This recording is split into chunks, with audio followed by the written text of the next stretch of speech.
ভারতে বন্যা পরিস্থিতির আরও অবনতি হয়েছে। আসামে নিহতের সংখ্যা বেড়ে দাঁড়িয়েছে ৭৫ জনে। পরিস্থিতির উন্নতি না হওয়ায় ওড়িশা, ছত্তিশগড়ে চলছে রেড অ্যালার্ট। পানিবন্দী কয়েক লাখ মানুষ। উত্তরাখণ্ড, মহারাষ্ট্রে জারি করা হয়েছে অরেঞ্জ ও ইয়েলো অ্যালার্ট। জম্মু কাশ্মীর সহ ৬ রাজ্যে সতর্কতা জারি করা হয়েছে। ভারতের আসামে বন্যার পানি নামতে শুরু করায় স্পষ্ট হচ্ছে হতাহত আর ক্ষয়ক্ষতির চিত্র।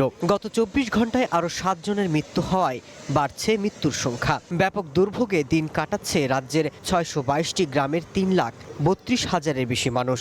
প্রায় ৪৫,৪৪১ হেক্টর কৃষিজমি এখনও পানির নিচে।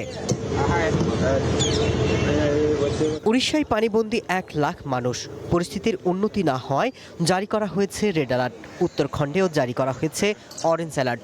ভূমিধসের কারণে একাধিক স্থানে বন্ধ রয়েছে যান চলাচল। জম্মু কাশ্মীর, হিমাচল প্রদেশ, উত্তরাখণ্ড, উড়িষ্যা, ঝাড়খণ্ড এবং ছত্তিশগড়ে জারি করা হয়েছে বন্যা সতর্কতা।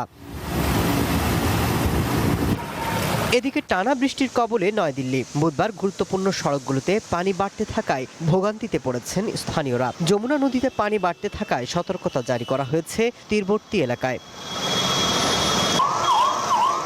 পূর্ব উপকূল থেকে ভারতের অভ্যন্তরে দেখা দিয়েছে গভীর নিম্নচাপ, যার প্রভাবে আগামী কয়েকদিন দিল্লি, মহারাষ্ট্র, গুজরাট, রাজস্থান, বিহার, উড়িষ্যা, পশ্চিমবঙ্গ, ঝাড়খণ্ড, ছত্তিশগড় সহ ২০টির বেশি রাজ্যে দুর্যোগপূর্ণ আবহাওয়ার আভাস দিয়েছে দেশটির আবহাওয়া বিভাগ। Masud Rana, one international desk.